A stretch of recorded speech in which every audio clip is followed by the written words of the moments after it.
عزیزان من، آج اکتوبر 1982 کی 29 تاریخ ہے اور درس قرآن کریم کا النجم کی آیت 14 سے ہو رہا ہے، 53/14۔ گزشتہ کئی درسوں میں یہی سورہ جلیلہ زیر نظر رہی ہے، اور آپ نے یہ دیکھا ہوگا کہ جیسا کہ میں نے شروع میں یہ کہا ہے کہ اس صورت میں نبوت کی خصوصیات کو بیان کیا گیا ہے۔ اسی اعتبار سے میں نے اس کا عنوان مقام محمدی یا مقام نبوت تجویز کیا تھا۔ دو لفظوں کی ایک آیت ہے، مضمون اتنا مشکل، ادق، عمیق اور بلیغ ہے کہ ذہن میں نہیں آ سکتا کہ اس کے لیے الفاظ کیا تجویز کیے جائے، لیکن یہ تو خدا کے تجویز کردہ الفاظ ہیں۔ ایک لفظ کے اندر آپ نے دیکھا ہوگا کہ معانی کے ذخائر پوشیدہ ہیں۔ بڑا مشکل موضوع ہے نبوت کی خصوصیات جو ماورائے عقل انسانی ہے، اسے انسانی الفاظ میں بیان کرنا خدا ہی کر سکتا تھا۔ اور پھر اعجاز قرآن کا یہ ہے کہ وہ ان الفاظ کے معانی خود سمجھا دیتا ہے۔ بیان ہوتا چلا آ رہا تھا، پہلے تو یہ تھا کہ وہ نبی جو ہے وہ یہ نہیں جیسا کہ عام ذہنوں میں تصور ہے کہ آگ لینے کو جائیں پیغمبری مل جائے، یوں ہی چلتے چلاتے کہیں سے گئے اور اللہ تعالیٰ نے کسی کو نبی بنانا تھا۔ وہ جیسا کہ ہمارے ہاں کے بنے ہوئے نبی وہ کہتے تھے کہ میں نہ آتا تو کوئی اور ہی آیا ہوتا۔ یعنی ملاحظہ فرماؤ، یہ نبوت کی خصوصیت، استفاء، انتخاب، چن لینا، وہ تو ایک عظیم شخصیت ہوتی ہے۔ ختم نبوت نے بہرحال ہمیں اس شخصیت کے شرف حاصل کرنے سے تو محروم رکھا، لیکن بہرحال رسالت تو حضور کی قیامت تک ہے۔ فاستویٰ، پہلی چیز بیلنسڈ پرسنالٹی، بالافق الاعلیٰ، آسمان کی بلندیوں سے وہ علم لیتا ہے اور زمین پہ اتر کے اس کو عمل میں لاتا ہے۔ کیا بات ہے! انسانی دنیا کے حقائق کے ساتھ متمسک ہوتا ہے، اور یوں ہی سطحی طور کے اوپر ان کے ساتھ نہیں کہ چھوٹا ہوا آگے نکل جائے، دراف فتح اللہ قریب ہوتا ہے، گہرائیوں میں اس کے ڈوب جاتا ہے۔ منصب یہ ہوتا ہے کہ خدا کا پروگرام جو ہے اس کے ہاتھوں سے وہ برومند ہوتا ہے، نافذ ہوتا ہے، کامیاب ہوتا ہے۔ خدا کا اور اس کا تعلق باہمی رفاقت کا ہوتا ہے، قاب قوسین۔ اور وہاں اس مقام پہ پہنچ کے فَأَوْحَىٰ إِلَىٰ عَبْدِهِ مَا أَوْحَىٰ، جو کچھ خدا نے وحی کرنا ہوتا ہے اس مقام پر پہنچ کے وہ وحی کرتا ہے، اور وہ وحی خواب نہیں ہوتی، تخیل نہیں ہوتا کہ آنکھوں نے دیکھا ہے دل تصدیق نہیں کرتا، آنکھیں دیکھ رہی ہیں دل تصدیق کر رہا ہے۔ اور وہ کوئی ایک بار کی بات نہیں ہے کہ ہنگامی طور پر یہ ہو گیا اور اس کے بعد پھر ختم ہو گیا۔ جب آنکھ کھل گئی نہ زیاں تھا نہ سود تھا، وہ ایسی بات نہیں ہے۔ 23 سال تک مسلسل اور متواتر یہ ریپیٹ ہوتا چلا گیا، اسی نوعیتوں اور خاصیتوں، انفرادیتوں کو ساتھ لیے ہوئے تسلسل تھا اس کے اندر۔ ہنگامی طور پر یہ بات نہیں تھی کہ ایک چمک سی پیدا ہوئی ذہن انسانی میں۔ جینیس میں یہ چیز ہوتی ہے کہ بعض اوقات وہ ایسی بات کہہ دیتا ہے کہ جس پہ عقل حیران ہو جاتی ہے، لیکن وہ کسی ایک وقت اتفاقی طور پہ ایسی صورت ہو جاتی ہے، تسلسل اس کے خیالات میں ایسا نہیں ہوتا۔ 23 سال کے عرصے میں اسی انداز، اسی اسلوب، اسی خاصیتوں کے ساتھ یہ پیغام چلا آ رہا ہے۔ کہیں تضاد نہیں، کہیں تزاحم نہیں، کہیں اختلاف نہیں، کہیں اس کی سطح میں کہیں پستی یا بلندی نہیں، نشیب نہیں، فراز نہیں، یہ انداز چلا آ رہا ہے۔ اب اگلی آیت آئی ہمارے سامنے، عند سدرۃ المنتہیٰ۔ کیا عرض کروں، جو کچھ ہمارے ہاں مسلسل متواتر قرآن کے یہ معنی چلے آ رہے ہیں، آپ احباب اس کو ترجمے میں دیکھتے ہوں گے، مجھے بھی بیان کرنا ہی پڑتا ہے۔ کعبہ قوسین تو آپ نے دیکھ ہی لیا تھا کہ خدا کا اور رسول کا ان دونوں میں اتنا سا فاصلہ رہ گیا تھا جیسا کہ دو کمانوں کا فاصلہ ہوتا ہے۔ وہ وہاں بیٹھا ہوا تھا خدا، یہ یہاں بیٹھے تھے حضور، اور آپس میں اتنا فاصلہ رہ گیا تھا کعبہ قوسین کے، تو یہ معنی ہو گئے تھے۔ میں نے وہی عرض کیا تھا کہ علاوہ قطع نظر دیگر اعتراضات کے، یہ فاصلہ تو دو محسوس چیزوں کے اندر ماپا جاتا ہے۔ ایک طرف حضور تو تھے بجسد عنصری، مان لیا جائے ان کے قول کے مطابق، وہ سامنے دوسری چیز جس سے فاصلہ ماپا جا رہا تھا وہ خدا تھا، تو وہ بھی ایک محسوس شے تھا جو فاصلہ ماپا جا رہا تھا، فاصلہ نہیں تھا۔ وہاں یہ معنی کیے گئے اس کے، تو میں نے عرض کیا تھا کہ اس کے معنی تو یہ نہیں، عربوں کی زبان میں سے میں یہ معنی لے رہا ہوں، معاذ اللہ کوئی مجھ پہ وحی نازل نہیں ہوتی عزیزان من، جو میں یہ بات کہتا ہوں، سندیں موجود ہیں، میرا لغات القرآن موجود ہے 4 جلدوں کے اندر، ہر لفظ کے معنی کی سند انہی کے لغات اور انہی کی تفاسیر سے دی ہے میں نے۔ اگلی چیز اب آئی، وہاں خدا اور رسول کا تعلق تھا، آگے اس کے آتا ہے عقل انسانی اور وحی کا تعلق۔ وحی کے سلسلے میں ایک تو یہ ہے کہ وہ سرچشمہ علم وحی جہاں سے ملتی تھی، جہاں جس طریق سے وہ حاصل ہوتی تھی، یہ چیز تو ایک نبی ہی جان سکتا تھا، انسان اسے جان نہیں سکتا، عقل انسانی اسے نہیں جان سکتی کہ وہ طریق کیا تھا۔ لیکن وحی کا جو متن تھا، جو ٹیکسٹ تھا، جو دوسروں تک پہنچایا جاتا تھا، وہ علم انسانی، عقل انسانی، شعور انسانی، بصیرت، فکر، تدبر کی روح سے سمجھ میں آتا تھا۔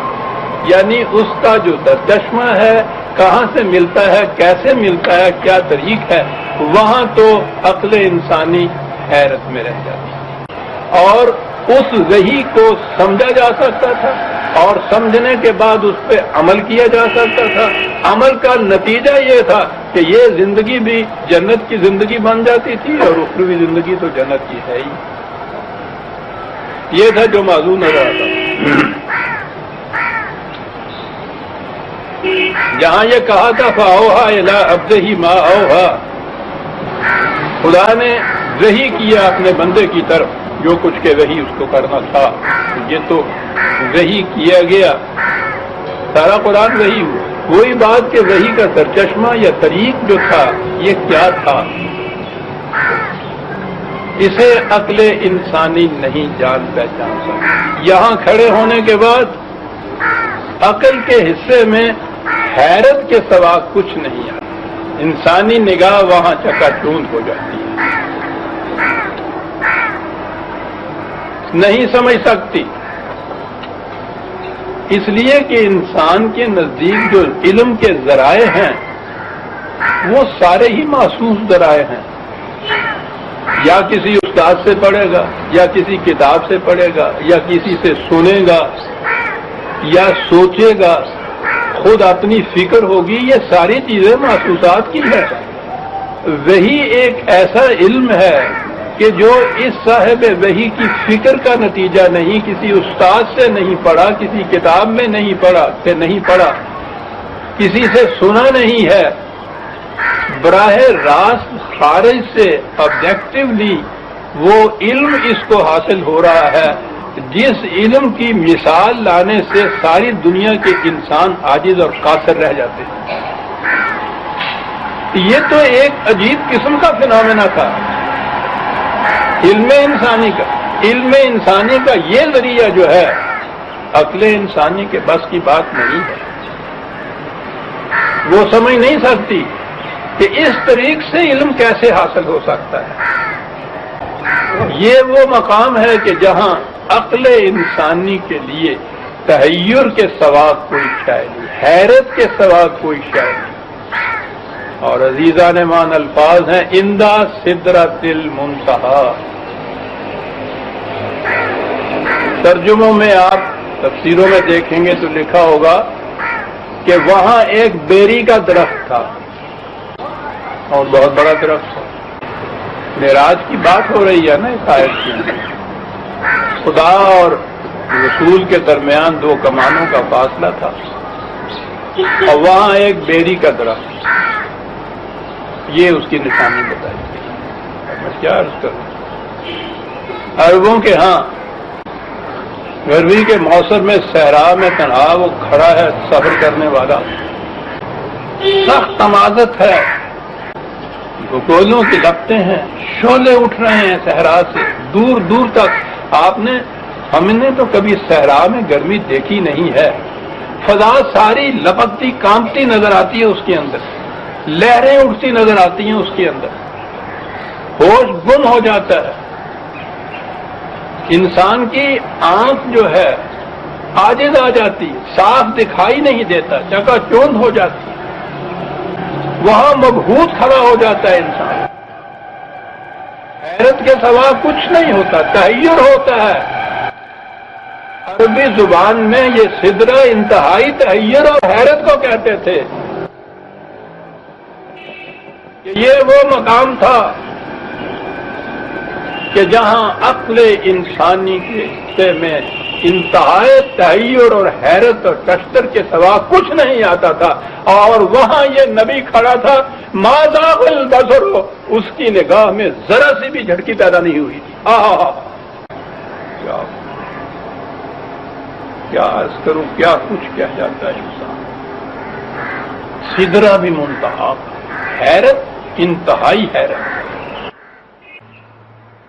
مغرب کی عیسائیت نے پچھلی صدی تک یہ سمجھ لیجئے وہ جس قسم کا مذہب تھا اس کا تو اندازہ ہم خود آپ لگا رہے ہیں، ہمارے ہاں بھی تو مذہب کا جو اشاع ہو رہا ہے، یہ نوجوان طالب علم، نوجوان طبقہ، تعلیم یافتہ یوں کہیے، وہ اس سے برگشتہ ہو رہا ہے، متنفر ہو رہا ہے، آہستہ آہستہ ابھی اس کے دل کے اندر گہرائیوں میں یہ چیزیں پرورش پا رہی ہیں، معاشرہ کے دباؤ کی وجہ سے ابھی وہ کھل کے زبان پہ نہیں لاتا، ذرا دباؤ ہٹے آپ دیکھیے گا یہ سب کے سب برگشتہ نظر آئیں گے اسلام سے۔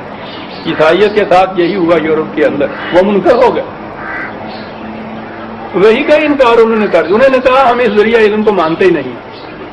یہ تو انہوں نے ضرورت تو محسوس کی کہ ایک تنظیمی ضرورت ہے مذہب کی، وہ ان کے ہاں میں نے شاید پہلے بھی بتایا تھا، تاریخ ان کے ہاں چلی تھی ہیومنزم کی، کہ بات تو ساری انسانی معاملات کے حل کرنے کی ہے۔ ریلیجن وداؤٹ ریولیوشن، جولین ہیکسلی کی کتاب کا نام ہو گیا، وہ اس کا بڑا امام تھا، کہ ٹھیک ہے مذہب کی تو ضرورت ہے لیکن وہی والی بات نہیں ہماری سمجھ میں آتی۔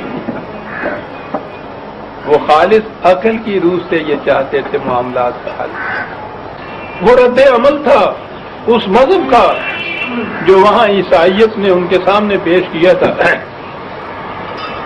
زیادہ عرصہ گزرنے نہیں پایا، ہماری اس صدی کے اندر انہی کے ہاں کے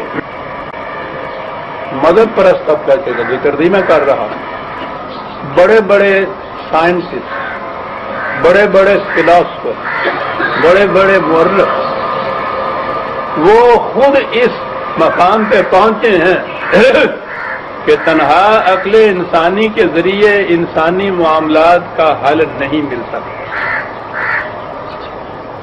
اس کے لیے وحی کی ضرورت ہے۔ اتنا وقت تو نہیں میں تفصیل سے ان کے اقوال پیش کروں، یہ میری کتاب ہے، اس کا نام ہے انسان نے کیا سوچا۔ میری مشکل یہ ہے کہ جب بھی میں کبھی میں اور میری کی طرف آتا ہوں تو مجھ میں ایک طبی انکسار ہوتا ہے، جی نہیں چاہتا کہ میں بات کروں، لیکن ضرورتاً یہ بات کہنی پڑتی ہے۔ عزیزان من، ہمارے اس دور کا جو میں اپنے جانے کے وقت لکھوں گا وہ یہ بات ہوگی، سب سے بڑا نقصان یہ ہے، اور یہ مذہبی پیشوائیت نے خاص اسکیم کے ماتحت یہ کیا کہ یہ جو میں نے فکر قرآنی یا فکر اسلام دی تھی اس کو انہوں نے شجرت الزقوم بنا کے ویٹ پینٹ اس طرح سے بنایا کہ کوئی اس کے قریب نہ آنے پڑے۔ بڑی محرومی ہے عزیزان من قوم کی، یہ نوجوان طبقہ اس وقت اسلام کو سینے سے لگائے ہوئے پھرتا اگر یہ چیزیں اس کو پڑھائی جاتی۔ اب تو سوال ہی نہیں اس کا پیدا ہو، قدامت پرستی اتنی مسلط ہو گئی ہے معاشرے کے اوپر کہ میں نہیں سمجھتا کہ اب اس کے بعد کتنی صدیاں درکار ہوں گی اس ڈنگ کو کھرچنے کے لیے. لیکن بہرحال میری یہ باتیں جو ہیں کیونکہ ایک ذریعہ ایسا ہے جس میں محفوظ رہ رہی ہیں، ممکن ہے آنے والا مورخ، آنے والا مفکر جو ہے اس تک یہ پہنچے، تو میں اس کے لیے یہ بات کہوں گا کہ اگر تعلیم کا سلسلہ شروع کرنا ہو آپ نے اسلام سمجھانے کے لیے، تو پوسٹ گریجویٹ جن کو اسٹوڈنٹس کہتے ہیں انہیں سب سے پہلے یہ کتاب پڑھائیے، انسان نے کیا سوچا. میں نے اس میں کیا یہ ہے کہ ساکریٹس سے لے کے یونانی فلاسفر جو 2500 سال پہلے ہوئے ہیں، 2500 سال میں فکر انسانی نے جو کچھ کہا ہے انسانی معاملات کے سلجھانے کے لیے، فکر انسانی نے تنہا عقل کی ضرورت ہے. اس کی پوری تاریخ اس کے اندر ہے، 2500 سال کے مفکرین کی فکر کی تاریخ، اور ایک ایک مفکر کی زبان سے یہ اعتراف موجود ہے کہ عقل انسانی معاملات کا حل دریافت نہیں کر سکتی. اس کتاب کے اندر یہ موجود ہے. اگر ابتدا اس سے کر دی جائے ایک نوجوان کی، ہمارے ہاں کے نوجوان سے چونکہ تعلیمی مغرب کی آ رہی ہے ہمارے ہاں، اس کے ذہن کے اوپر بہت مسلط ہیں مغرب کے مفکر اور دانش، اگر انہی کی زبان سے یہ بات ان تک آ جائے کہ تنہا عقل انسانی کے بس کی یہ بات نہیں ہے، اس کے لیے وحی کی ضرورت ہے، تو وہ خود کھڑا ہو جائے گا یہ پوچھنے کے لیے کہ اب مجھے بتائیے کہ وحی اس معاملے میں کیا کہتا ہے. جہاں عقل عاجز آ گئی ہے، جہاں سدرۃ المنتہا ہے، مجھے بتائیے کہ اس کے آگے وحی کیا کہتی ہے. جہاں عقل کے لیے تحیر کے سوا کچھ نہیں ہے. تحیر والی بات آ گئی. یہ جو بات تھی کہ سدرۃ المنتہا کے معنی حیرت کی فراوانی ہے، تحیر کی انتہا ہے. اقبال نے یہ بات کہی، اقبال پہنچتا تھا ان چیزوں پہ کہ ایک دانش نورانی، ایک دانش برہانی، وہ وحی اور عقل کو دونوں کو دانش قرار دیتا ہے. کیا بات ہے آئے دونوں ہی دانش. وحی کو قرآن نے خود بصیرت کہا. ایک دانش نورانی، وحی کی دانش. ایک دانش برہانی ہے، دانش برہانی حیرت کی فراوانی اندہ سدرۃ المنتہا. یورپ کے مفکرین، میں نے عرض کیا ہے مفکرین میں سائنٹسٹ شامل ہیں جن کے متعلق ذہن میں آتا ہے کہ ان کو ان معاملات سے واسطہ ہی کچھ نہیں ہوتا، ان کی دنیا الگ ہوتی ہے. 2-3 میں اس وقت ریفرنسز آپ کو دینا چاہتا ہوں. یہ ہے انسان نے کیا سوچا، صفحہ ہے 418. سب سے پہلے میرے سامنے برگسان آتا ہے، بہت بڑا اس کا فلاسفر حرصہ. کتاب اس کی ہے، آخری عمر کی اس کی کتاب ہے، دی 2 sources of religion and morality. 2 sources, وہی کا سورس. وہ کہتا ہے انسان تنہا عقل کی روشنی میں صحیح راہ پر چل ہی نہیں سکتا، عقل اسے کسی دوسرے راستے پر ڈال دے گا. عقل ایک خاص مقصد کے لیے پیدا کی گئی ہے. جب ہم اسے اس مقصد سے بلند مقاصد کی طرف لے جانا چاہتے ہیں تو وہ اس بلند سطح کے متعلق ممکنات کا سراغ دے سکے تو دے سکے، ورنہ وہ حقیقت کا پتہ کسی صورت میں نہیں دے سکتا. یورپ کا بلند ترین مفکر آئنسٹائن کا نام آپ نے سنا ہوگا. سائنس کی دنیا میں آج بھی بڑے بڑے سائنٹسٹ اس کا نام لیتے ہیں تو سر جھکا دیتے ہیں. اس کی بھی عمر کے آخری حصے میں جو اس نے کتاب تھی، out of my later days, آخری تصنیف تھی غالباً آئنسٹائن کی، یقیناً آخری تھی. وہ اس میں یہ چیز لکھتا ہے کہ ہم نے تلخ تجارب کے بعد یہ سیکھا ہے کہ معاشرتی زندگی کی گتھیاں تنہا عقل کی روح سے نہیں سلجھ سکتی. ان کے لیے اقدار کی ضرورت ہے، اور یہ اقدار تجربات کے بعد وضع نہیں کی جاتی. عقل کا طریق ایکسپیریمنٹل ہوتا ہے، تجربے کو کرتی ہے. ایک تجربہ کیا ناکام رہا، پھر دوسرا کیا، پھر وہ کہتا ہے کہ یہ اقدار تجربات کے بعد وضع نہیں کی جاتی، یہ مقتدر ہستیوں کی وساطت سے بذریعہ وحی ملتی، ان کی بنیادیں عقل پر نہیں ہوتی، لیکن وہ تجربہ کی کسوٹی پر بالکل پوری اترتی ہیں، اس لیے کہ صداقت کہتے ہی اسے ہیں جو تجربے سے درست ثابت ہو۔ پریگمیٹک ٹیسٹ اس کے لیے۔ اس طرح یہ لوگ سمجھے تھے وحی کی ماہیت کہ سرچشمہ وحی کا جو ہے وہ تو عقل کی روح سے نہیں سمجھ میں آتا، نہ یہ ایکسپیریمنٹس کی پیدا کردہ اقدار ہوتی ہیں، مقتدر ہستیوں کے ذریعے ملتی ہیں۔ یہ تو معلوم نہیں کہ وہ علم کا ذریعہ ان کا کیا ہوتا ہے، لیکن جو کچھ وہ دیتے ہیں وحی کے ذریعے وہ تجربے کی کسوٹی پر پورا اترتا ہے، کیونکہ اس کے نزدیک صداقت کہتے ہی اسے ہے۔ کیا بات ہے، صداقت کہتے ہی اسے ہے جو تجربے کی کسوٹی پر پورا اترے۔ حضور نے اپنے مخالفین سے کہا کیا تھا کہ نظریاتی باتیں اور زبانی مناظرے یہ چیزیں جو ہے اس کی ضرورت نہیں ہے۔ یا قوم اعملوا علی مکانتکم انی عامل، تجربے میں لاؤ اس چیز کو، جو تم دعویٰ کرتے ہو تم تجربہ کرو اس کے اوپر، جو میں دعویٰ کرتا ہوں مجھے تجربہ کرنے دو اس کے اوپر، میں نہ تمہارے پروگرام میں دخیل ہوں گا نہ تم میرے پروگرام میں دخل دو، وفادار ہوں، نتیجہ خود بتا دے گا کہ کون سچا کون جھوٹا ہے۔ آئنسٹائن آج یہ کہتا ہے کہ صداقت کا ثبوت تجربے کا نتیجہ ہوتا ہے۔ جوڑ کہتا ہے کہ وہی اپنی سند آپ ہوتی ہے، اس سے یہ سند اگر مانگے تو وہ بتائے کیسے کہ مجھے خدا نے کہا۔ کیا بات ہے صاحب ان لوگوں کی، فکر انسانی اس طرح سے حقیقت تک پہنچاتی ہے اگر صحیح روشنی میں اس سے کام لیا جائے۔ یہ اپنی سند آپ ہوتی ہے، اس کے لیے ہم کوئی دلیل پیش نہیں کر سکتے کہ یہ کیسے ملتی ہے، اس لیے کہ یہ استدلالی طریق کا نتیجہ ہوتی نہیں ہے، لاجک کا یا ریشنلزم کا، یہ لاجک کا کے ذریعے سے حاصل کردہ علم نہیں ہوتا ہے۔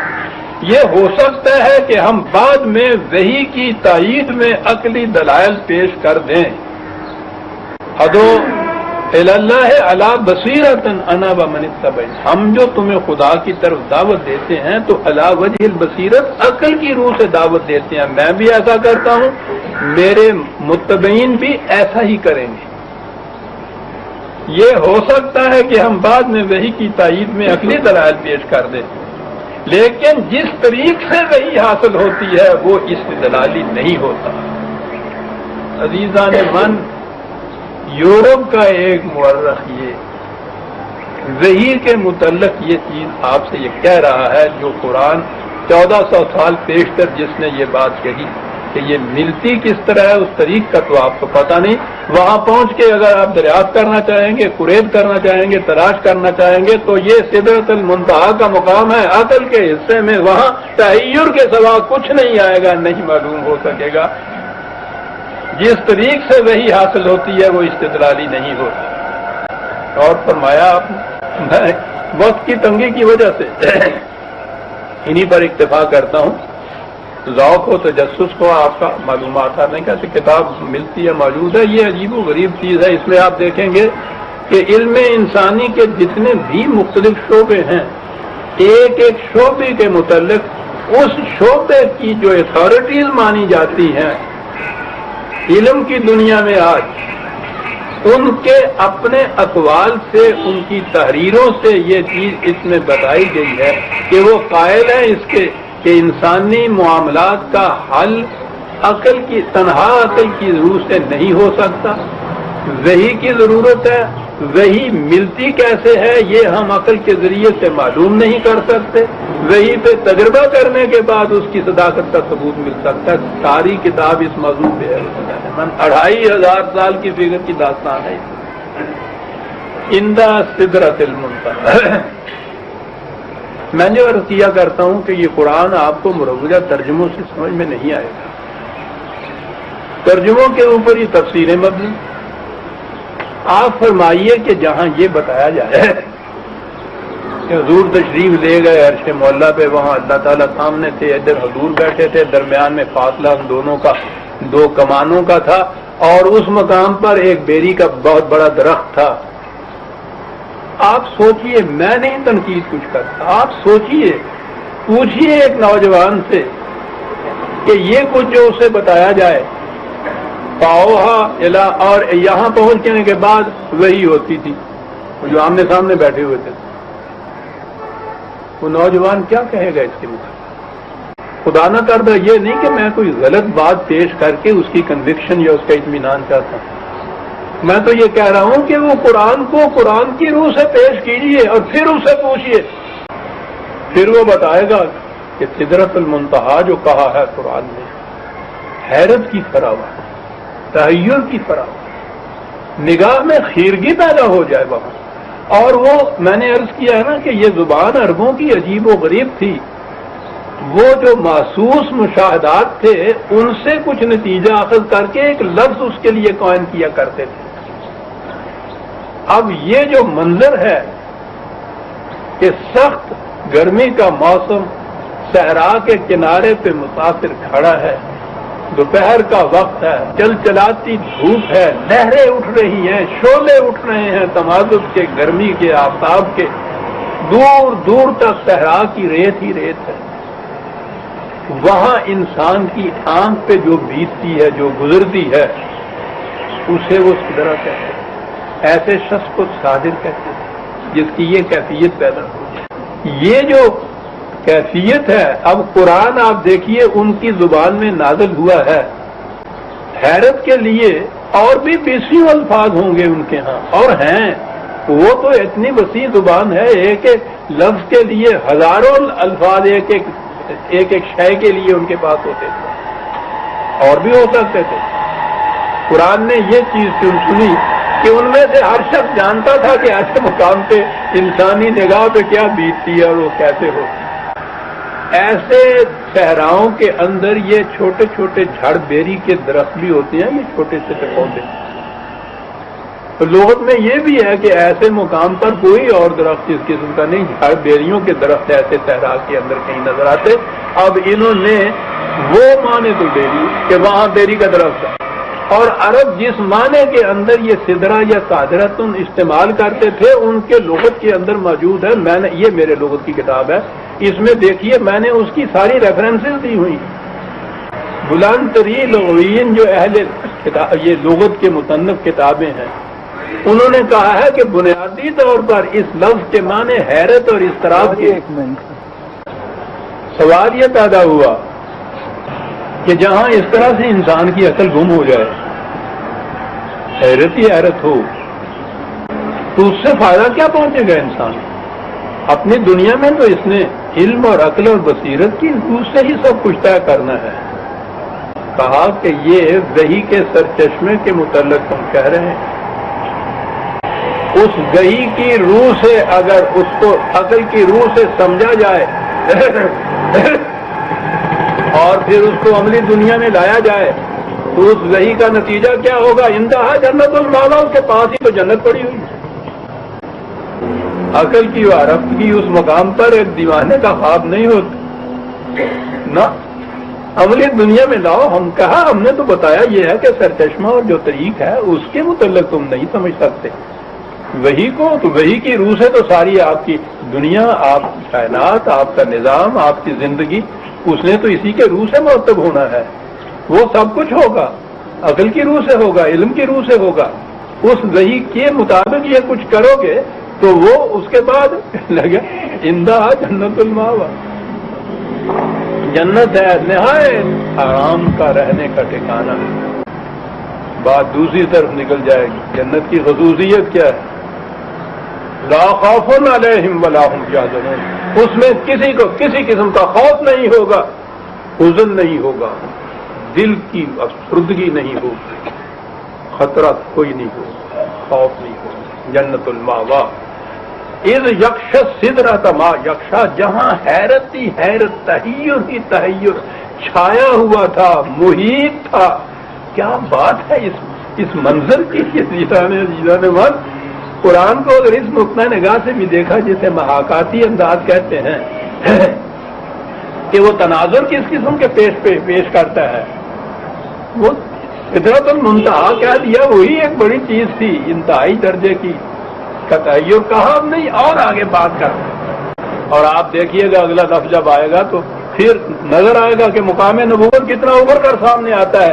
اذ یغش السدرۃ ما یغشی، جہاں تحیر حیرت چھائی ہوئی تھی چاروں طرف سے، ہر طرف سے حیرت ہی حیرت تھی، اس مقام کے اوپر صحرا کا اس مسافر جو ہے جس کی آنکھ وہاں کچھ نہیں دیکھ سکتی تھی تو چھلاوے دیکھتی تھی، ایلیوژنز دیکھتی تھی، حقیقت میں کچھ نظر نہیں وہاں آتا تھا۔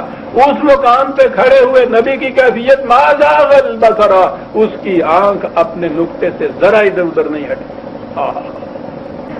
نبوت کی آنکھ جہاں عقل انسانی کے حصے میں حیرت تو حیرت کے سوا کچھ نہ آئے، اور وہ ایسا کہ چھایا، کیا بات ہے خدا، اس کے اندر کھڑا ہے یہ نبی، اور اس کی کیفیت یہ ہے کہ ما زاغ، اس کی آنکھ ذرا اپنے نقطے سے ادھر ادھر نہیں ہٹی، نہایت سکون سے کسی قسم کا اضطراب نہیں ہوا، کچھ حیرت نہیں ہوئی، ذرا سی آنکھ ادھر ادھر نہیں ہوئی۔ اگر نبی کی آنکھ بھی وحی کے پانے پہ اس قسم کا اس کے قلب میں اضطراب پیدا ہو جائے، شکوک پیدا ہو جائے، اس کو کہتے ہیں نا نگاہ کا ادھر ادھر ہٹ جانا، تو پھر ہم صداقت اس آسمان کے نیچے ڈھونڈے کہاں سے؟ صداقت تو اسی کے ذریعے آ رہی تھی۔ اگر اس پہ یہ کیفیت ہو جائے تو آپ سوچئے کہ وہ کیا لا کے دے گا، راہ سے اتر کے آئے گا تو کس انداز سے آئے گا۔ اب پھر وہی بات آ گئی، لطافت بے کثافت جلوہ پیدا کر نہیں سکتا۔ آپ کو معلوم ہے کہ آپ کے ہاں بخاری شریف اسد الکتب بعد الکتاب اللہ مانی جاتی ہے، کتاب قرآن کے بعد صحیح ترین کتاب، اگرچہ یہ بھی ذرا تکلف نہیں کہا گیا ہے کتاب اللہ کے بعد۔ عقیدہ یہ ہے کہ اگر کتاب اللہ میں اور اس کی حدیث میں کسی میں آپس میں تضاد واقع ہو تو یہ حدیث اس کو منسوخ کر دے گی، لیکن بہرحال میں کہہ یہ رہا تھا کہ اس کتاب میں جو صحیح ترین صحیفہ مانا جاتا ہے کتاب اللہ کے بعد، اس کی ابتدا ہوتی ہے کیسا بدل گئی۔ پہلی حدیث اس کے اندر ہے کہ وحی کی ابتدا کیسے ہوئی۔ اب تو ترجمے بھی ہو گئے ہیں، اس کے ترجمہ ہی پڑھ دیجئے گا، کیسے ہوئی بات سنانی پڑے گی، کیونکہ ما زاغ البصر کی اہمیت سمجھ میں نہیں آئے گی جب تک یہ سامنے بات نہ آئے کہ ہمارے ہاں کس طرح سے وحی کی ابتدا ہوتی ہے۔ وہاں یہ ہے کہ سدرۃ المنتہا کے مقام پہ جہاں ہر طرف حیرت ہی حیرت چھائی ہوئی تھی، نبوت کی آنکھ ذرا گھبرائی نہیں ہے۔ یہاں کہا جا رہا ہے پہلے تو کہ حضور کی عادت ہو گئی تھی کہ وہ کچھ دنوں کے لیے کھانے پینے کا سامان ستو اور پانی ہوتا تھا، یہ لے کر اور جبل نور میں غار حرا میں آپ تشریف لے جاتے تھے، کئی دن وہاں رہا کرتے تھے۔ نظر آ رہا ہے کہ یہ بعد میں جب تصوف ہمارے یہاں آیا تو تصوف میں صوفیہ میں تو چلے اسی طرح سے کاٹے جاتے ہیں نا، ہم سے پوچھئے کیسے کاٹے جاتے ہیں۔ غاروں میں جا کر تھوڑے سے ستو اور پانی لیا تو وہاں جا کے گویا انہوں نے یہ کہا جیسے رسول بھی چلے کاٹا کرتے تھے، اور پھر آگے جب یہ کہا کہ اس کے بعد وہاں وحی ہوئی تو انہوں نے سند پیش کر دی اپنے کشف و الہام کی کہ یہی طریق نبوت تھا، یہی ہمارا طریق ہوتا، ان کو وحی ملی، ہمیں الہام ہو۔ تو یہ وضع کر لی یہ بات کہ نبی کو بھی اس طرح سے وحی ملی تھی، آپ بھی اس طرح ریاستیں کیا کرتے تھے غیر و غاروں میں جا کر، اندازہ لگائیے۔ تو وہاں پہلی تو بات یہ ہے کہ یہ کیا کرتے تھے، اسی طرح سے کیا کرتے تھے کہ ایک دن اسی غار کے اندر جبرائیل آ گئے، اور وہ جو مشہور ہے کہ انہوں نے آ کے یہ کہا آپ سے کہ پڑھ، آپ نے کہا میں تو پڑھنا نہیں جانتا، سوچئے تو صحیح، خدا جبریل کو بھیجنے والا کچھ دے کے لکھا ہوا، جبریل لے کے آنے والا، ان دونوں کو معلوم نہیں ہے کہ یہ پڑھے ہوئے نہیں، ان کے سامنے وہ رکھا اور ان سے کہا کہ پڑھ اقرا، کیا عرض کروں، جب آؤں گا اقرا پہ تو عرض کروں کیا کہہ گیا قرآن، پڑھ، تو کہتے ہیں میں تو نہیں پڑھنا جانتا، انہیں پھر کہتے ابا میں جانتا ہی نہیں پڑھنا، تو پھر تم 10 دفعہ کہو کہ تم میں کیا پڑھنا سیکھ لوں۔ بہرحال جبریل نے گلے سے لگایا، کھینچا اور ساری تعلیمات رہی۔ چلو پہلی وہی مل رہی ہے، اس کے بعد ہے جو بات میں کہنا چاہتا ہوں، وہاں سے آپ سخت اضطراب کے آب العالم میں گھبرائے ہوئے چلے آ رہے ہیں، سہرے ہوئے ہیں، کانپ رہے ہیں، گھر میں آئے ہیں، بیوی سے کہہ رہے ہیں مجھ پہ لحاف اڑاؤ جلدی سے، مجھے بڑی سردی لگ رہی ہے، مجھے بڑا ڈر لگ رہا ہے۔ بیوی تسلیاں دے رہی ہے کہ آپ کیوں ڈر رہے ہیں، آپ تو بڑے نیک ہیں، دیانتدار ہیں، امین ہیں، تو آپ کے ساتھ یہ کچھ نہیں ہوگا۔ انہوں نے کہا تمہیں پتہ نہیں مجھ پہ کیا ہو رہا ہے، جلدی سے کپڑے اڑاؤ مجھ پر، لحاف اڑاؤ، مجھے بڑا ڈر لگ رہا۔ نبی کی ما زاغ البصر کو سامنے رکھیے گا، اور نبی کی کیفیت یہ بیان ہو رہی ہے۔ اب وہ حضرت خدیجہ الکبریٰ رضی اللہ تعالیٰ عنہ، انہیں یہی چیز ان کو سوچی کہ ان کا چچا کا ایک بیٹا تھا، عیسائی ہو گیا، ورقہ بن نوفل، اور بہت ضعیف اس زمانے میں ہو گیا تھا، اور بڑا عالم تھا عیسائی کا، عبرانی کی تورات لکھا کرتا تھا، انجیل لکھا کرتا تھا، گویا ایک عیسائی عالم تھا۔ اب اور تو انہیں کوئی سوجی نہیں، وہ آپ کو اس کے پاس لے گئے ورقہ کو۔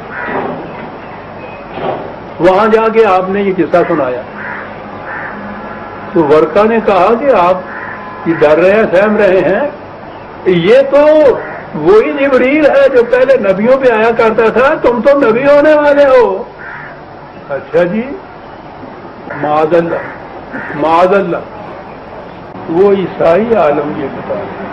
میں نے کہا نا کہ یہودیوں اور عیسائیوں نے وہ کچھ ہمارے ساتھ کیا ہے۔ میں ابھی عرض کرتا ہوں کہ اس کے اوپر یہ کیا وہ ریمارک دیا کرتے ہیں، زبان ریل نہیں دیتی، کہاں اٹھتا ہوں میں، لیکن کیا کیا جائے جب یہ چیز ہے تو۔ انہوں نے کہا کہ آپ نبی ہونے والے ہیں، اور اگلی بات ان کو یاد نہیں رہی، کہا کہ جب آپ کو نبوت ملے گی تو اگر میں زندہ رہا تو آپ پہ ایمان لے آؤں گا۔ تو یہ نبوت تو مل گئی، یعنی یہ جو وہی ملی ہے نبوت اسی کو کہتے ہیں نا، وہ یوں ہے جیسے اس کے بعد کچھ اور ملنے والا ہے، اس وقت میں ایمان لاؤں گا۔ آج وہ کہہ رہا ہے یہ سننے کے بعد کہ تم تو نبی ہو، کہ جب آپ کو نبوت ملے گی اگر میں زندہ رہا تو آپ پہ ایمان لاؤں گا، اور جب آپ کی قوم آپ کو نکالے گی مکے سے اگر میں زندہ رہا تو آپ کی مدد کروں گا۔ اور اس پہ پھر آپ واپس آئے تو حضرت خدیجہ نے کہا کہ دیکھا میں نے کہا تھا نا آپ سے، تو پھر آپ کو یہ اطمینان ہوا کہ میں تو نبی بننے والا، یہ تو نبوت ہے جو مجھے مل گئی ہے سر، ورقہ کے سرٹیفکیٹ کے اوپر۔ معاذ اللہ معاذ اللہ، میں یہ مستشرقین کی بات کہہ رہا ہوں جو اس پہ اعتراض کرتے ہیں کہ آپ کو دیکھا آپ نے، آپ کا رسول نبی کیسے بنا ورقہ کی تصدیق کے اوپر۔ اور ایک تو اور بھی ان کا حق ہے کہ جس قسم کا جی چاہے اعتراض کریں۔ اس نے کہا کہ اگر سوچو تو صحیح، اگر ورقہ نے ویسے ہی بتا دیا ہو تو، کیونکہ وہ ایمان نہیں لایا، نظر آتا ہے کہ وہ نہیں مانتا تھا، انہیں اس نے ڈال دیا ایک راستے پہ، اور یہ اس کے کہنے کے اوپر اپنے آپ کو نبی سمجھنے لگ گئے۔ معاذ اللہ معاذ اللہ۔ لیکن ہم ان سے کیا کہیں، یہ آپ کے ہاں کی اصل کتب کی پہلی روایت، پہلی حدیث ہے، ساری ورقہ کے پاس جانے کا خوف ہے، سہمے ہوئے ہیں، حیرت ہے، سمجھ میں بات نہیں آ رہی کہ یہ کیا ہوا ہے میرے ساتھ، کیا ہونے والا ہے میرے ساتھ۔ یہ کیفیت ہے اس نبی کی جس کو وحی ملی ہے، جس کے متعلق شہادت یہ ہے کہ اذ یغشی السدرۃ ما یغشی، جبکہ تمام کائنات یا تمام ماحول کے اوپر حیرت کی فراوانیوں کی بادل کی طرح چھائے ہوئے تھے چاروں طرف سے، اور وہاں اس کی کیفیت یہ تھی کہ ما زاغ البصر، کی آنکھ میں ذرا حیرت پیدا نہ ہو۔ آپ غور فرما رہے ہیں کہ قرآن بات کیا کہتا ہے؟ جہاں عقل انسانی کی یہ کیفیت ہو جائے وہاں نبوت پانے والا جو ہے اس کی کیفیت یہ ہوتی ہے کہ اس کی آنکھ نہ ذرا بہکتی ہے نہ اپنے نقطۂ ماسکہ سے ذرا ادھر ادھر ہٹتی ہے۔ ذرا کے معنی ہوتا ہے ذرا ادھر ادھر ہٹ جانا کسی چیز کا۔ یہ ہے علم نبوت کی کیفیت۔ قرآن عزیزان مان، میں نے اس آیت کے پہلے 2 لفظ پیش کیے ہیں، ما زاغ البصر، آنکھ ادھر ادھر نہیں۔ جہاں عقل انسانی عاجز آ جاتی ہے اس مقام پہ کھڑے ہو کے بھی نبوت کی کیفیت کہ آنکھ ذرا ادھر ادھر۔ یہ علم وحی کتنا مهم ہے۔ یہ ہوا نبی ورسس مہن، جسے آپ کہیے عقل کے مقابل میں وحی یا نبی کا علم۔ اگلی بات یہ آ گئی کہ نبی کا علم اور خدا کا علم، اس میں کیا نسبت ہے؟ کیا یہ علم خدا جتنا علم ہوتا ہے جو نبی کو مل جاتا ہے؟ یہ تو سوال نہیں۔ علم خداوندی تو لامنتہا ہوتا ہے، نبی کو اتنا ہی علم ملتا ہے جتنا خدا دیتا ہے اسے۔ عقل انسانی کے مقابلے میں تو لامنتہا، آپ سے کہہ لیجئے علم خداوندی کے مقابلے میں تو یہ محدود ہوتا ہے۔ دیکھیے عزیزان مان، اگر آپ کے پاس ہیں قرآن 2 لفظ اگلے، ما زاغ البصر، عقل انسانی کی تحیر کی فراوانیوں کے مقام کے اوپر بھی نبی کی آنکھ، اس کا علم جو ہے اتنا مستقل مستحکم ہوتا ہے کہ ذرا ادھر ادھر نہیں ہٹتی، لیکن لا منتہا نہیں ہوتا، وما طغی، اور اس کی آنکھ اپنی حد سے آگے نہیں بڑھ سکتی۔ استدلالی علم یا انسان کا اپنی فکر سے حاصل کردہ علم جو ہے جسے عقل کہا جاتا ہے یا علم، اس کے مقابل میں تو وہی لامحدود ہے، لیکن جب اس علم کو خدا کے مقابلے میں لایا جائے گا تو پھر یہ علم محدود ہو جائے گا۔ خدا کا علم ہی ہے جو لامنتہا ہے۔ اس لیے ایک طرف نبی کا تقابل علم انسانی کے ساتھ کیا گیا کہ جہاں حیرت کی فراوانیاں ہوتی ہیں کہ ما زاغ، بڑی بات ہے صاحب۔ اور اسی مقام پہ آپ غور کیجئے کہ قرآن کس طرح سے ایک ایک مقام پہ وہی بات صاف کر دیتا ہے کہ یہ نہ کہیں سمجھ لینا کہ علم نبوت علم خداوندی ہو گیا۔ خدا خدا ہے اور نبی نبی ہے۔ نبی کا علم خدا کا عطا کردہ ہوتا ہے، اس لیے عقل انسانی کے مقابلے میں تو اس کی آنکھ ذرا نقطے سے ادھر ادھر نہیں ہٹتی، لیکن وہ جو خط امتیاز کھینچا گیا ہے اس کے علم کا اور اس کے بعد خدا کے علم کا، وما طغی، تجاوز نہیں کیا اس نے اپنی حد سے۔ اب اس میں مقام نبوت کو ادھر سے واضح کیا وحی کی روح سے، ادھر واضح کیا انسانیت کی روح سے۔ جب یہ خدا نہیں ہو سکا تو بہرحال انا بشر مثلکم، میں تمہاری جیسا انسان ہوں، یوحی الیہ، وہ وحی ہوتی ہے مجھے، وہ ہے میرا علم جو تم سے زیادہ ہے، جو تمہیں حاصل نہیں ہو سکتا۔ اس خدا کی طرف سے عطا کردہ وحی یا علم کو اگر الگ ہٹا دیا جائے، تمہارے جیسا انسان، اب جو کچھ میں کروں گا اس وحی کو یہاں نافذ کرنے کے لیے انسان کی حیثیت سے کروں گا، اور جو کچھ ایک انسان کر سکتا ہے وہ ہر انسان کر سکتا ہے۔ وحی تو نہیں مل سکتی حضور کے بعد کسی کو، ختم ہو۔ وحی پر عمل کرنے سے جو نظام قائم کیا جانا مقصود ہے اور جو حضور نے کیا ہے، چونکہ وہ بشریت کی حیثیت سے کیا ہے حضور نے، اس لیے a man can do what a man has done. اور یہی بات ہے کہ حضور کی رسالت اور قرآن کی یہ تعلیم ساری قیامت تک کے لیے ممکن العمل ہے۔ یہ اب یہ بات جب ان سے کہیے کہ صاحب وہ آپ بھی کچھ کام کیجئے، کہنے لگے لو صاحب ہم کام کریں، بندہ بشر ہم کیا کر سکتے ہیں؟ انہوں نے لکھ کے دے دیا کہ جی میں نام نہیں لیتا، یہ جو ہمارے ہاں بہت زیادہ مدعی تھے اقامت دین کے، انہوں نے یہ بات کہی کہ صاحب ہم میں آپ ابو بکر صدیق اور عمر نہیں پیدا ہو سکتے، چلیے اس کا ختم، تو یہ کاہے کے لیے قیامت تک کے لیے رکھا ہوا ہے اس کو؟ مردوں کی روحوں کو بخشوانے کے لیے، زندہ انسانوں کے ساتھ یہ تعلق نہیں کہ ہمیں تو وہ پیدا نہیں ہو سکتے، معاملہ ختم۔ وہی ادھر بند ہو گئی، وہی پر عمل کرنے والے جو انسان تھے اس کے بعد وہ پیدا نہیں ہو سکتے، اس کے بعد پوجا کیجیے۔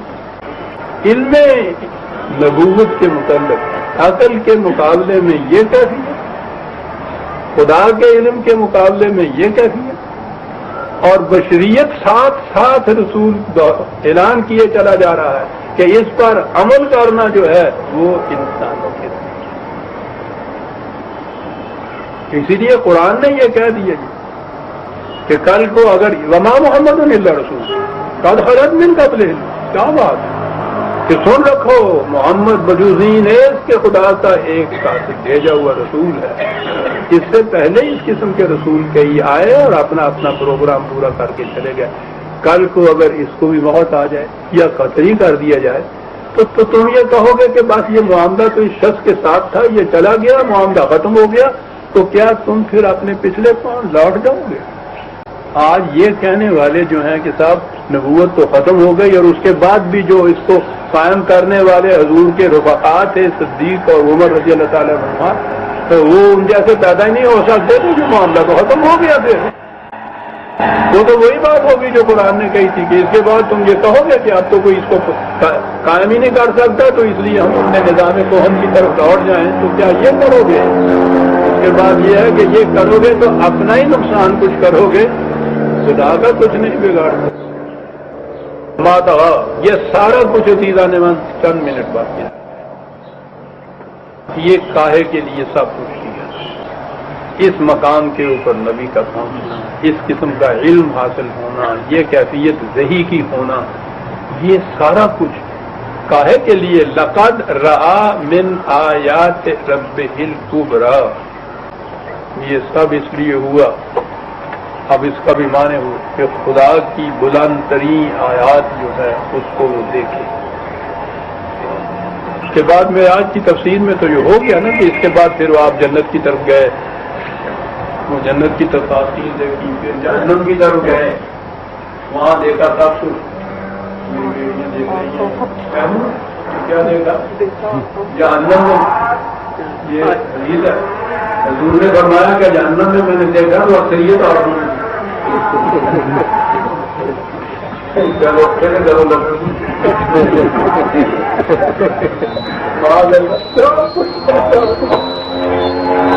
یعنی ماں کے پاؤں کے نیچے جنت، اور جس کے پاؤں کے نیچے جنت وہ جہنم میں جس طرح جہنم کے اندر گراؤنڈ پودے جو ہوگی جنت اس سے مانو روٹیاں ہوں گی جہنم کیا سینا تمام دام دار پمبا کھجا کو جانا تو سارا سینر تو معلوم نہیں کہ میں کس طرح یہ سارا کچھ دیکھ رہا ہوں، اور اسے اسلام کہتے ہیں نفاد رہا ہوں میں رب رہا، یہ سب کچھ یہ وہی، یہ اتنا مقام بلند نبی کا یہ کس مقصد کے لیے تھا؟ آیات کبریٰ دکھانے کے۔ کیا ہوتی ہے آیات کبریٰ؟ خدا کی آیات کبریٰ میں نے عرض کیا ہے کہ قرآن کا دعویٰ ہے، قرآن اپنے آپ کو خود سمجھاتا ہے، قرآن کو قرآن سے سمجھا جاتا ہے۔ کہاں آیا آیات کبریٰ؟ کسی قسم کی وحی ایک اس سے پہلے بھی ملی تھی، حضرت موسیٰ علیہ السلام، قرآن میں بڑی تفصیل تھی، وہ وحی ملی۔ سارا کچھ کہنے کے بعد جب تک یہ کاہے کے لیے یہ وحی ملتی ہے، سنیے، یہ ہے 20/23 لے نریت من آیات الکبریٰ، یہ سب اس لیے کیا جاتا ہے کہ تمہیں ہماری جو بلند ترین نشانیاں ہیں وہ دکھائی جائیں. وہ کیا تھی نشانیاں جو دکھائی جا رہی ہیں؟ یہ تو ابھی تک پھر نظری بات رہی, ذہنی بات رہی, سیاسی بات رہی کہ ہم اپنے ذہن میں فیصلہ کر لیں. وہ ذہن سے فیصلہ نہیں کرنے دیتا. کہتا آیات کبریٰ کہاں دیکھی جائیں گی, کہاں دکھائی جائیں گی؟ اذهب الى فرعون, جاؤ فرعون کی طرف, بڑا سرکش ہو گیا ہے, انسانیت کو کچل رہا ہے, ظالم جابر مستبد. جاؤ اس کی طرف, گردن مروڑ دو استبداد کی جا کر, خدا کی نظام اور اس کی حکومت کو قائم کرو. یہ آیت کبریٰ ہے خدا کی, جس کو دکھانے کے لیے موسیٰ کو معمور کیا جا رہا تھا. اور یہ موسیٰ حضرت موسیٰ علیہ السلام ہی کو متعلق نہیں تھا. وہی سورہ اسراء بنی اسرائیل جسے کہتے ہیں, جہاں سے بات میں نے شروع کی تھی کہ پہلی آیت میں یہ چیز ہے, سبحان الذی اسریٰ بعبدہ لیلا من المسجد الحرام الی المسجد الاقصی الذی بارکنا حولہ, جسے کہا کہ خدا کی ذات بڑی پاکیزہ. میں نے کہا تھا نا کہ اس کا ترجمہ کرتے ہیں کہ وہ راتوں رات مکے سے بیت المقدس کی طرف لے گئے. معراج کی پہلی سیڑھی. قرآن نے کہا ہے کہ یہ, میں نے کہا تھا کہ یہ ہجرت کا مقام, یہ بیان ہے کہ ہجرت کے لیے مکے سے مدینے تشریف لے آئے. حضور کاہے کے لیے یہ ہجرت تھی؟ لِنُرِيَهُ مِنْ آیَاتِنَا, وہی الفاظ آ رہے ہیں کہ ہماری وہ آیات علامات جو تھی دین کے برحق ہونے کی, جو مکے کی زندگی کے اندر مضمر اور پوشیدہ تھی, محسوس طور پہ سامنے نہیں آئی تھی, مدینے لے گئے آپ کو کہ وہاں جا کے یہ محسوس و مشہود شکل میں سامنے آ جائیں. آئی سامنے, پھر مملکت قائم ہوئی وہاں, ہر جنگ میں ان کو شکست ہوئی. جس کی وسعتیں پھر پوچھو نہیں, فارس اور روم تک پھیل گئی. یہ آیات خداوندی تھی. حضرت موسیٰ کو بھی یہ دکھائی گئی. بنی اسرائیل کے متعلق بھی وہی الفاظ آئے ہیں کہ ہم نے استخلاف کی درد ان کو عطا کیا. رسول اللہ صلی اللہ علیہ وسلم اور آپ کے رفقاء کے متعلق بھی ہے کہ وعد اللہ الذین آمنوا منکم وعملوا الصالحات لیستخلفنہم فی الارض. ہمارا وعدہ ہے, یہ قانون ہے ہمارا کہ ایمان اور عمل صالحہ کے نتیجے میں تمہیں استخلاف فی الارض عطا کیا جائے گا. یہ ہے جو آیات ربی ہے جن کو دکھانے کے لیے یہ صحیح کا سلسلہ ذہن کیا. عزیزان من, یہ ہم سورہ النجم کی آیت 18 تک آ گئے. 19ویں آیت سے ہم آئندہ درس میں دیں گے. ربنا تقبل منا